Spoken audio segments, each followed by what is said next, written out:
Vamos orar.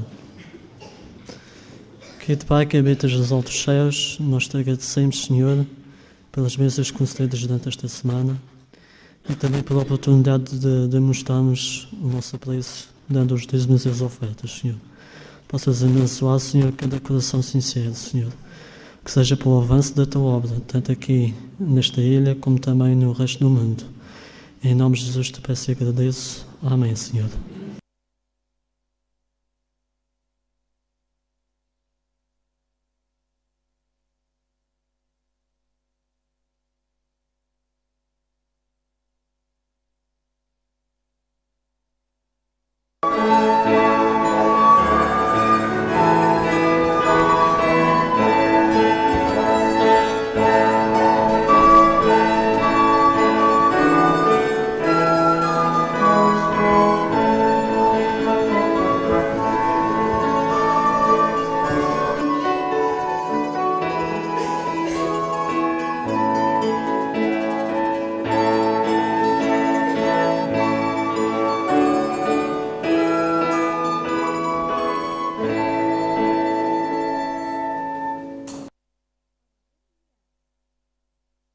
Tantos meninos, uau!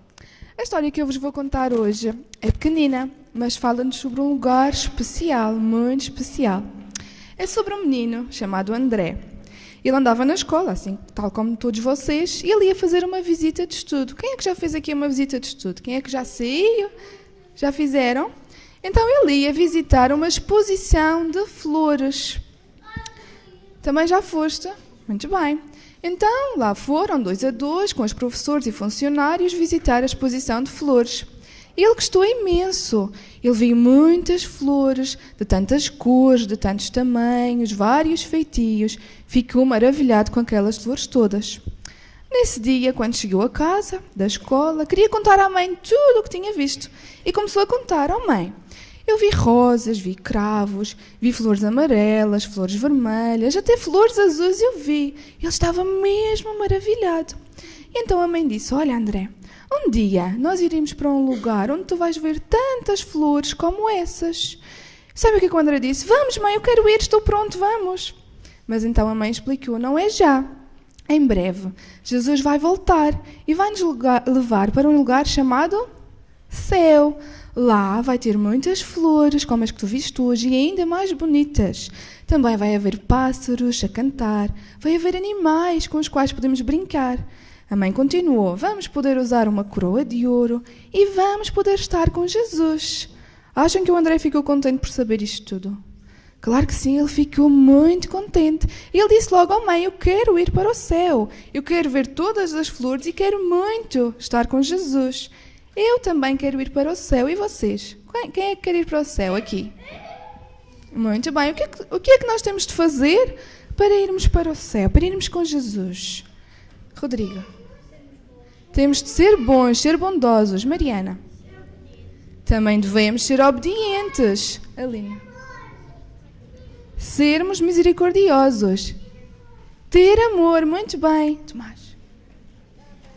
Portar bem também é muito importante. Margarida.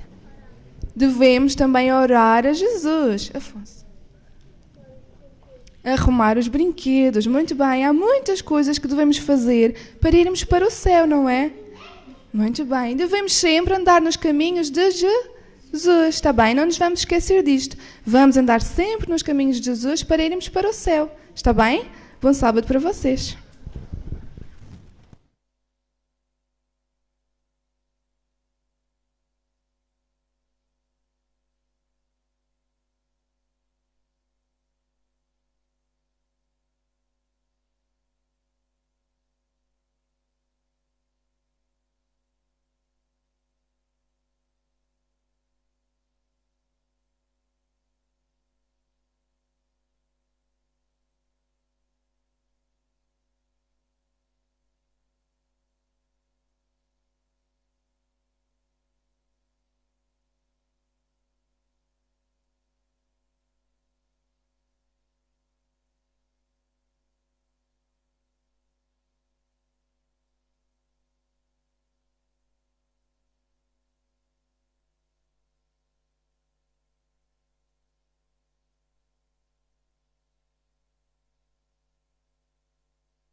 Problemas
Essa bela música, vamos abrir as nossas Bíblias. 1 de Coríntios 9, 25. 1 de Coríntios 9, 25. E todo aquele que luta, de tudo se abstém. Eles o fazem para alcançar uma coroa corruptível. Nós, porém, uma incorruptível. Bom dia, irmãos. Que este esteja a ser um bom sábado e que nós possamos sentir a presença do Senhor nas nossas vidas. Como sabem, hoje é um dia especial, por muitas razões. Porque é sábado, porque, pela graça de Deus, vamos ter à tarde, às 16 horas, às 4 horas da tarde, vamos ter batismos. Estamos muito alegres por isso e o céu também está muito feliz por isso. E também porque hoje comemora-se na nossa igreja o dia da mordomia. Por isso, a mensagem que vos trago hoje também é sobre mordomia. É uma mensagem que está a ser transmitida a nível nacional. Portanto, neste momento, todas as igrejas a nível nacional estão reunidas e estão a abordar o mesmo tema. É muito bom quando nós conseguimos ter esta noção de que pertencemos a um grupo de pessoas, a um conjunto de pessoas que segue a Cristo e que têm o mesmo objetivo comum. E sabem, agora comemorou-se há bem pouco tempo o 25º aniversário da queda do Muro de Berlim. E com os meios de comunicação, a televisão principalmente, fez-nos recordar histórias daqueles que, de uma forma incrível, tentavam escapar daquela falta de liberdade com que viviam do lado oriental da Alemanha para o lado ocidental. E conta-nos um episódio de um senhor chamado Harry Detterling, que descobriu um trilho de comboio abandonado e que ainda ligava os subúrbios da Alemanha, de Berlim Oriental, a Berlim Ocidental. E ele, porque era engenheiro ferroviário, começou a pensar como é que poderia, se calhar ali seria uma hipótese de ele escapar, seria uma hipótese ali de ele e a sua família conseguirem passar, fugir àquela falta de liberdade e passar para o lado ocidental. E ele foi trabalhando na ideia. Como era engenheiro ferroviário, conseguiu, de uma forma mais ou menos simples, tornar-se o condutor do comboio, tornar-se um responsável. E então o que é que ele fez? Conseguiu chegar a ficar com a linha que fazia, a linha de comboio que fazia o mais próximo daquela zona da linha do comboio que estava desativada. E assim foi.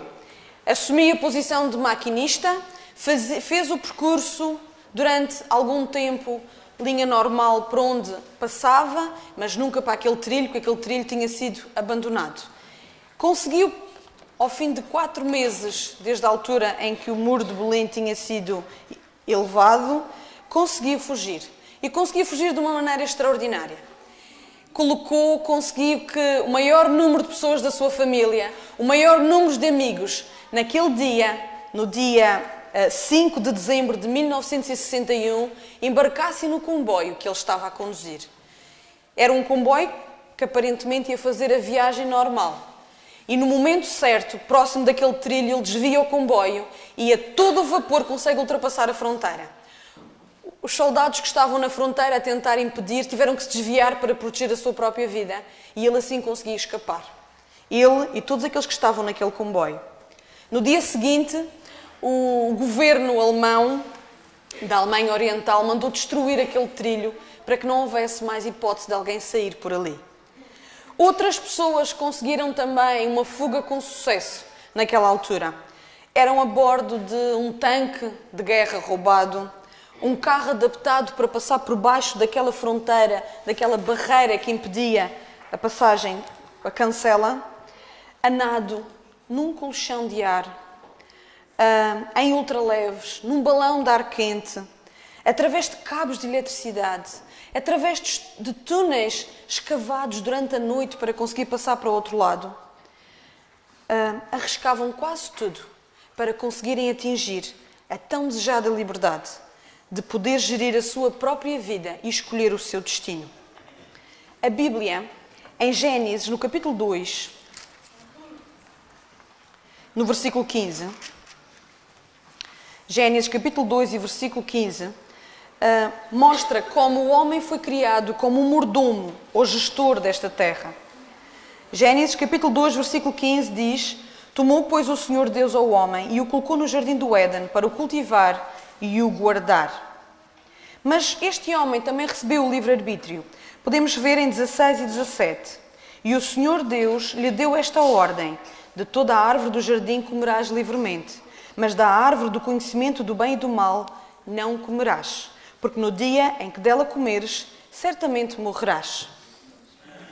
A verdade é que com a queda, com a introdução do pecado no mundo, o homem perdeu um pouco, e uma grande parte também, esta liberdade. Mas, em Gálatas 5,13, nós podemos ver, Gálatas, no capítulo 5 e no versículo 13, nós podemos ver, mesmo a própria história do Êxodo mostra a forma como Deus sempre nos chama para a liberdade. Gálatas, capítulo 5 e no versículo 13, diz-nos: Porque vós, irmãos, fostes chamados à liberdade, porém, não useis da liberdade para dar ocasião à carne, sede antes servos uns dos outros pelo amor. Esta liberdade, o Senhor chama-nos a ser mordomos. Somos chamados a gerir aquilo que se poderá chamar 4 T's. Somos chamados a gerir os nossos bens, que é o nosso tesouro. Somos chamados a gerir e a ser bons mordomos do nosso tempo. Somos chamados a gerir os talentos que Deus nos dá. E, finalmente, somos chamados a ser mordomos do templo do Espírito Santo, que é o nosso corpo. E na gestão deste item tão importante, que é o nosso corpo, entra um grande tema. Um tema que nunca teve tanta importância como agora. Que cada vez mais vemos o aumentar de muitas doenças. Cada vez mais se ouve a ciência falar de curas para determinadas doenças. E este é o grande tema da saúde. Cuidar da nossa saúde é parte da mordomia que o Senhor nos confiou. Às vezes paramos, quando falamos em mordomia, pensamos no dinheiro, pensamos nos bens. Já vamos pensando também um pouco na gestão do nosso tempo, porque já temos vindo a abordar este tema. Mas mordomia com saúde, mordomia da nossa saúde, tal como no caso dos alemães orientais, sem liberdade de escolher, sem liberdade nós não podemos escolher, mas não podemos gerir, não podemos cuidar propriamente da nossa saúde. Mas somos mesmo livres ou não? O que é que nos está a agarrar? O que é que nos está a impedir de sermos livres? O que é que está a condicionar a nossa liberdade? Na verdade, é que somos escravos da intemperança. Existe aquilo que se chama uma escravidão da intemperança. Na Bíblia, se nós formos ao livro de Atos, no capítulo 24 e no versículo 25... Atos, no capítulo 24 e no versículo 25...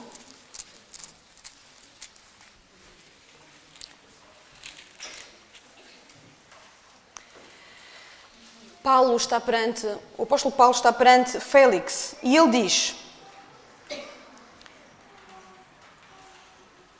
dissertando ele acerca da justiça, do domínio próprio e do juízo vindouro, ficou Félix amedrontado e disse: Por agora podes retirar-te e quando eu tiver vagar chamar-te-ei.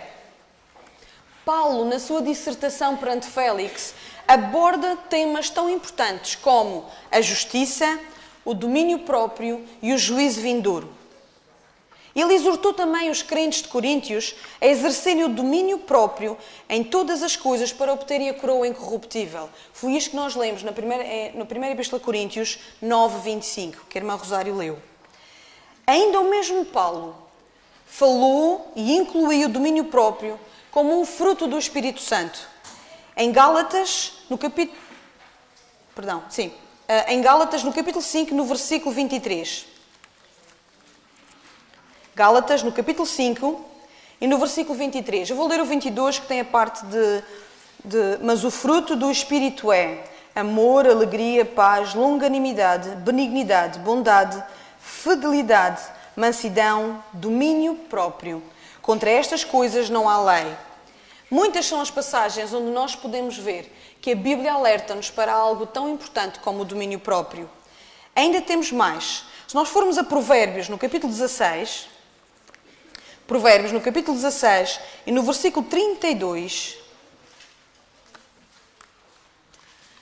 as palavras de Salomão são muito diretas e muito compreensíveis, muito claras. E diz-nos, Provérbios, capítulo 16, versículo 32. Melhor é o longânimo do que o herói da guerra, e o que domina o seu espírito do que o que toma uma cidade. Melhor é quem domina o seu espírito, quem tem domínio próprio sobre si, do que aquele que toma uma cidade. Jesus resumiu no que consiste a vida cristã quando disse em Mateus 16, 24, se alguém quer vir após mim, renuncie a si mesmo, tome a sua cruz e siga-me. Por consequente, a intemperança não é nada mais, nada menos do que a falta de domínio próprio. Não é nada mais, nada menos do que a condescendência com os nossos desejos naturais pervertidos. Não faz parte do ideal cristão e compromete a liberdade para a qual o Cristo criou-nos. Compromete a liberdade para aquela que o cristão foi originalmente criado. A falta de domínio próprio. Intemperança é falta de domínio próprio. E nos escritos de Ellen White, muitos são os livros onde nós podemos encontrar referências a este assunto. Eu vou ler-vos um bocadinho. Na carta 102 de 1897, cujo título é Temperança, ela diz-nos, prestem atenção, irmãos, a intemperança de toda a espécie está prendendo os seres humanos como um torno. Os que estão intoxicados pelo fumo aumentam. Que diremos desse mal? É sujo, é um narcótico, entorpece os sentidos, aprisiona a vontade, prende as suas vítimas na escravidão dos hábitos difíceis de vencer. Tem como advogado a Satanás. Destrói as claras percepções da mente para que o pecado e a corrupção não se distingam da verdade e da santidade. Esse desejo por fumo destrói o próprio fumador. Induz a desejar ardentemente alguma coisa mais forte, vinhos e outras bebidas fermentadas, as quais são todas elas intoxicantes. No livro Obreiros Evangélicos ela diz-nos, reina por toda a parte a intemperança, no comer e no beber, no trabalho e em quase tudo. Vejam, intemperança, no comer e no beber, no trabalho e em quase tudo. A intemperança jaz na base de todos os males morais conhecidos do homem. Cristo iniciou o trabalho da redenção precisamente onde começara a ruína. Em Patriarcas e Profetas, ela também nos diz, a verdadeira temperança ensina-nos a dispensar por completo todas as coisas nocivas e usar judiciosamente aquilo que é saudável. É de salientar que a ligação evidente entre intemperança e a falta de liberdade, ela além de salientar esta ligação entre a falta de liberdade e a intemperança, a mensageira do Senhor também descreve a amplitude da intemperança. Ela diz especificamente onde é que está havendo intemperança. E no fim da frase ela diz, em quase tudo. Em quase tudo.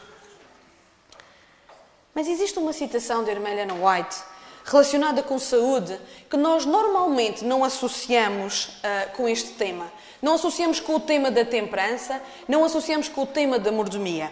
E diz assim, em Conselhos sobre Saúde, na página 349, grande parte das doenças que afligem a humanidade têm a sua origem na mente e podem ser curadas apenas pela restauração da mente à saúde.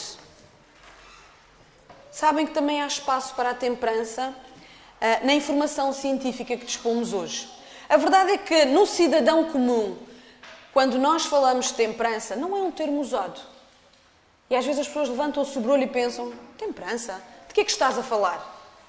Mas este é um tema muito comum na nossa igreja. É um tema muito comum entre nós adventistas.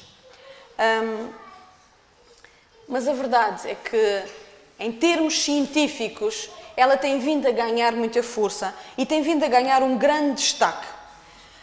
A razão para tal foi possivelmente o facto de que mais e mais investigadores foram percebendo as enormes implicações da intemperança na sociedade.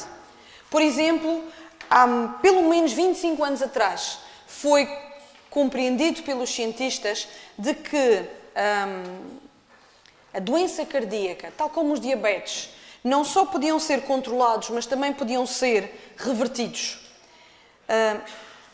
A Universidade de Harvard também chegou à conclusão que 80% dos cancros podiam ser prevenidos e evitados. Mas perguntamos nós, boas notícias, a ciência sabe, a ciência está a descobrir o porquê das doenças e até já consegue descobrir como reverter. Boas notícias, parecem. Mas então porquê continua a aumentar? Porque cada vez mais, a cada ano que passa, se ouve dizer que aumenta o maior número de pessoas que morrem com cancro, aumenta o maior número de pessoas com diabetes. Porquê? Cada vez mais se ouve falar de AVCs. O que é que não está a funcionar? A resposta é simples. Em qualquer caso, a solução para reverter estas doenças passa por profundas alterações na vida do ser humano.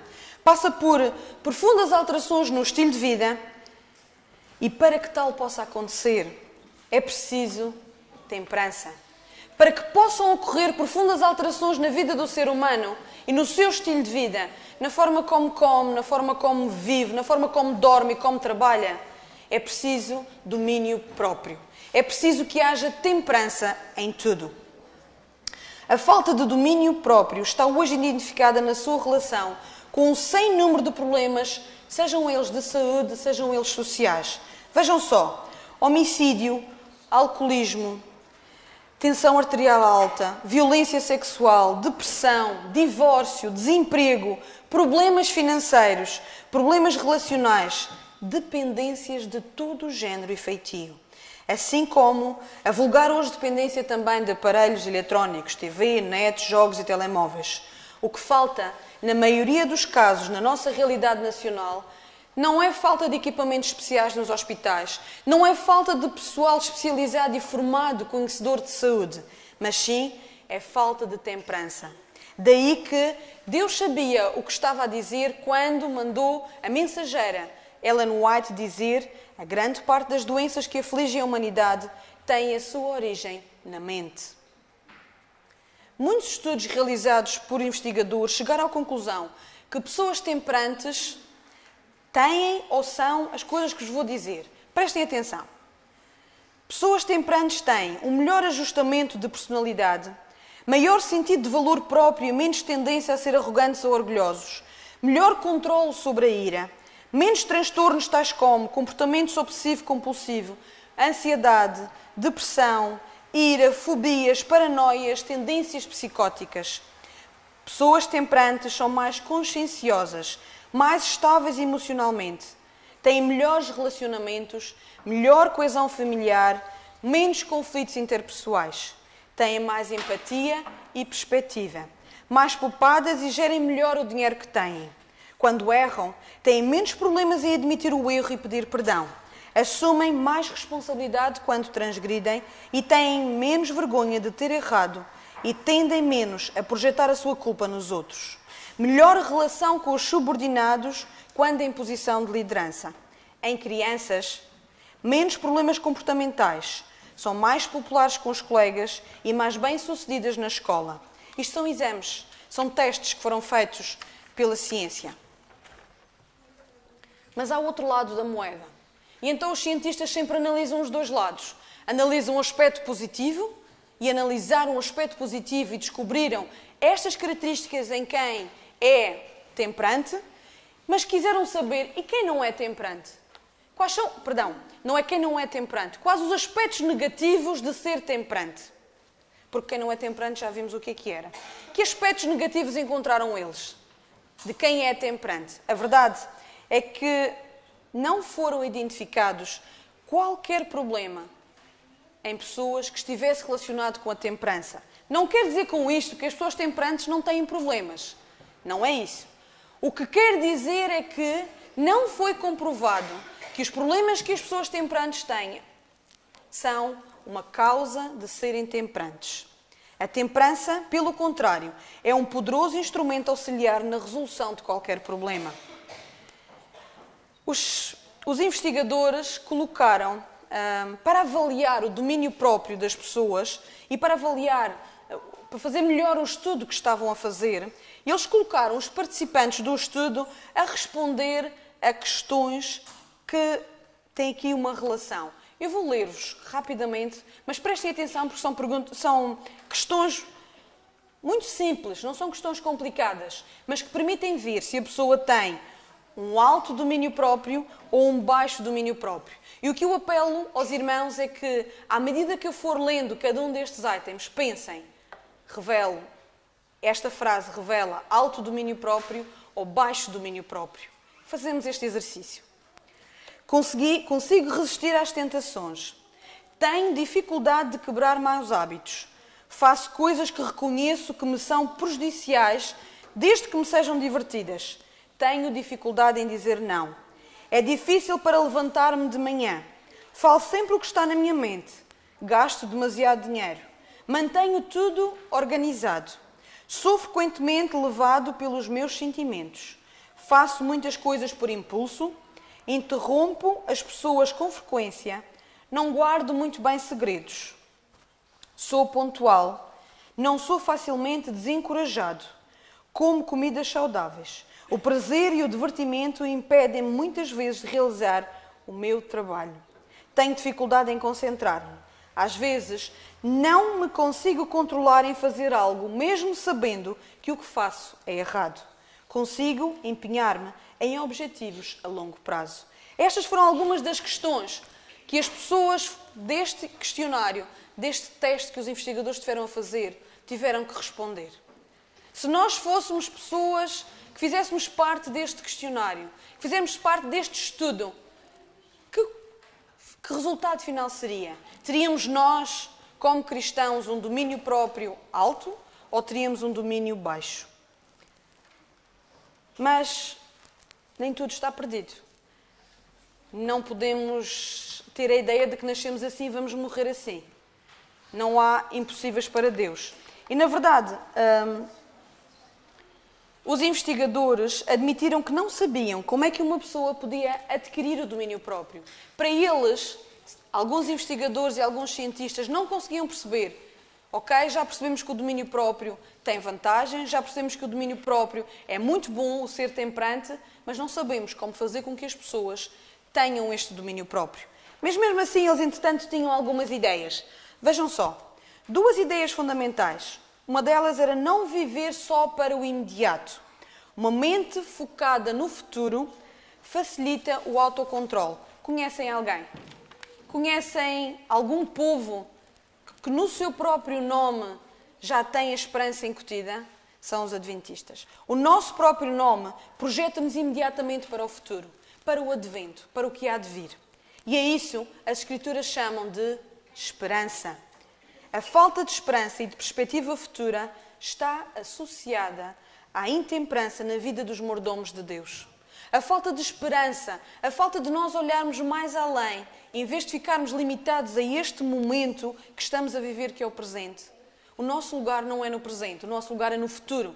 E a falta desta esperança, de olharmos mais além, faz com que nós também fiquemos limitados e percamos a liberdade que o domínio próprio nos dá. Uma outra ideia é a ideia de ter linhas orientadoras claras ajudam ao domínio próprio. Ou seja, tolerância zero, abstinência. Ateus, vejam esta curiosidade, ateus que sabiam recitar os 10 mandamentos estavam menos inclinados a fazer algo desonesto do que aqueles que sabiam recitar os títulos dos seus livros favoritos. A respeito disto, Ellen White diz-nos no seu livro O Maior Discurso de Cristo: para podermos alcançar esse elevado ideal, o que leva a alma a tropeçar precisa ser sacrificado. É mediante a vontade que o pecado retém o seu domínio sobre nós. A entrega da vontade é representada como arrancar o olho ou cortar a mão. Parece-nos muitas vezes que sujeitar a vontade a Deus é o mesmo que consentir em atravessar a vida mutilado ou aleijado. É melhor, porém, diz Cristo, que o eu seja mutilado, ferido, aleijado, contanto que possas entrar na vida. Aquilo que consideras um desastre é a porta para um mais elevado bem. Certamente que as duas ideias referidas podem ser uma ajuda no processo de adquirir domínio próprio, mas obviamente que é preciso algo mais. Não chega pensar ou viver a pensar no futuro, não chega a ter uma vida de tolerância zero, de controle e de sacrifício. Temos que ir mais além. Ellen White diz-nos aos pés de Cristo, na página 47, de que é preciso tomar passos decisivos. Muitos indagam como devo fazer a entrega do próprio eu a Deus. Desejais entregar-vos a Ele, mas sois faltos de poder moral, escravos da dúvida e dirigidos pelos hábitos da vossa vida de pecado. Vossas promessas e resoluções são como palavras escritas na areia. Não podeis dominar os pensamentos, os impulsos, as afeições. O conhecimento das vossas promessas violadas e dos votos não cumpridos enfraquece a confiança em vossa própria sinceridade, levando-vos a julgar que Deus não vos pode aceitar. Mas não precisais desesperar. O que deveis compreender é a verdadeira força da vontade. Esta é o poder que governa a natureza do homem, o poder de decisão ou escolha. Tudo depende da reta ação da vontade. O coração, o poder de escolha, deu Deus ao homem, em Gênesis, ainda no Éden, e deu a hipótese a Adão para escolher. A ele compete exercê-lo. Não podeis mudar o vosso coração, não podeis por vós mesmos consagrar a Deus as vossas afeições, mas podeis escolher servi-lo. Isto está no livro Aos Pés de Cristo, na página 47. Daqui, nós podemos tirar alguns tópicos decisivos para a nossa falta de domínio próprio ou para podermos melhorar a nossa situação de domínio próprio. Então, o que é que eu preciso? Preciso não me desesperar nem desanimar. Preciso exercer a força da vontade, que é o meu poder de decidir ou de escolher. Muitos devem estar a pensar, não é força da vontade, é força de vontade. São duas coisas diferentes. Uma coisa é a força da vontade e outra é a força de vontade. A força de vontade é, como dizem os ingleses, o willpower. É a determinação, é a força interior que alguém tem para se motivar a fazer alguma coisa. Tem a ver com a força que uma pessoa tem para alcançar os seus objetivos. Isto chama-se força de vontade. Mas a força da vontade é o power of the will, é o que nos diz Ellen White, o poder de decisão. Eu posso ter muita força de vontade para fazer alguma coisa, para fazer os meus objetivos. Mas o poder de decisão, o poder de dizer basta, o poder de dizer não, não vou fazê-lo, não, não quero, esta é a força da vontade. E outro aspecto é o praticar a decisão. Se nós formos ler João 15, no capítulo 5, João no capítulo 15, no versículo 5, João 15, 5, que nos diz Jesus: Eu sou a videira, vós os ramos. Quem permanece em mim e eu nele, esse dá muito fruto, porque sem mim nada podeis fazer. Então, um dos primeiros passos é reconhecer este facto. Nós sozinhos não conseguimos ter domínio próprio. Nós podemos fazer tudo certinho, mas sem Cristo não há domínio próprio possível.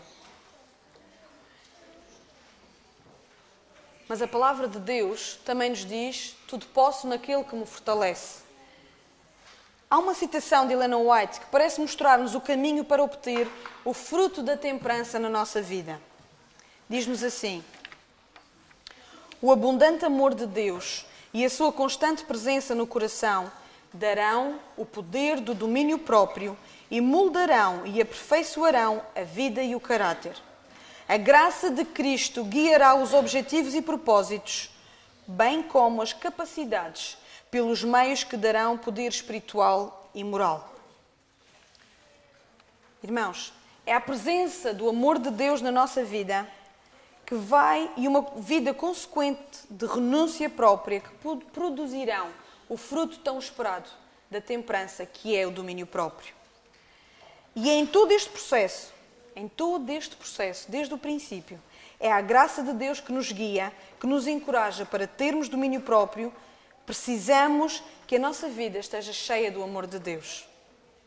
Tal como os alemães desenvolveram todos os esforços, alemães da Alemanha Oriental, desenvolveram todos os esforços há uns anos atrás para saírem daquele estilo de vida ocidental onde não eram livres, onde não tinham o poder de escolha. Nós, qualquer pessoa que tenha um vício ou que simplesmente não consiga exercer o domínio próprio em tudo, não é verdadeiramente livre. Não somos verdadeiramente livres. A saúde física, mental e espiritual irão ressentir-se disso. Se estivermos agarrados a algum vício, estivermos agarrados a se não conseguirmos dominar-nos, se não tivermos o nosso domínio próprio, tudo isso vai se ressentir física, mental e espiritualmente. E os seus relacionamentos afetivos também. Paulo, em Romanos 7, descreve a sua luta contra o domínio próprio, quando ele diz que tem falta de domínio próprio. Aquilo que ele quer fazer não faz. Aquilo que não quer fazer, pois isso ele já está fazendo. Paulo mostra-nos o seu exemplo de quão difícil e quanto ele lutou com esse domínio próprio. E lutou tanto em relação a esse domínio próprio que até considerou-se um miserável homem que sou. E além de ser miserável, sem o domínio próprio, a nossa condição é miserável e não apenas isso. Estamos nus. Estamos nus, ou seja, estamos despidos da justiça de Cristo. Logo, uma vida abundante, como João 10 nos menciona.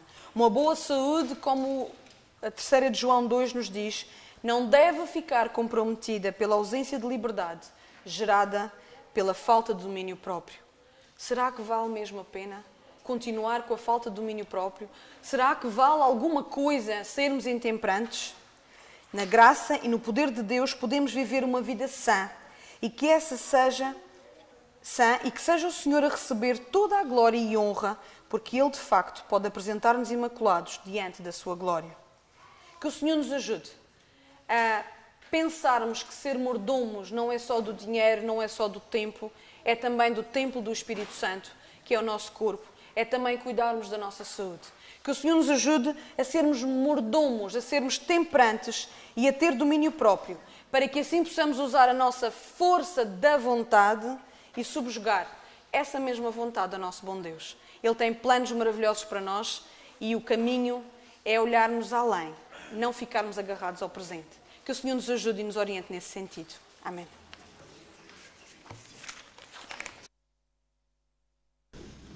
Para concluirmos o culto desta manhã, vamos então em nome 525, 525, 525.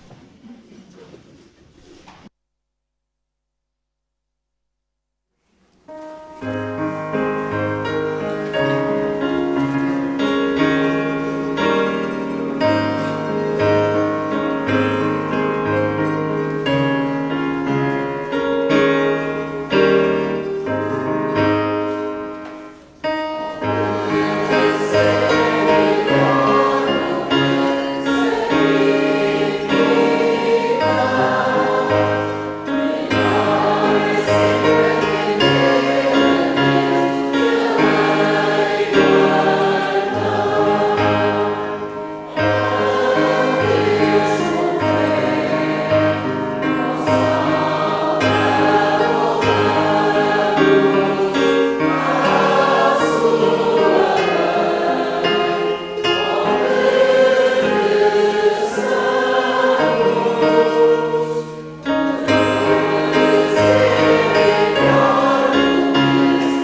Pai, estamos gratos, Senhor, porque Tu nunca nos abandonas.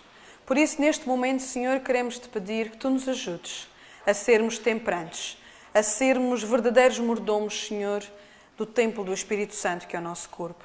Ajuda-nos, Senhor, a ter a força da vontade para tomar as decisões necessárias para mudar aquilo que está errado na nossa vida, para que possamos ser verdadeiramente temperantes.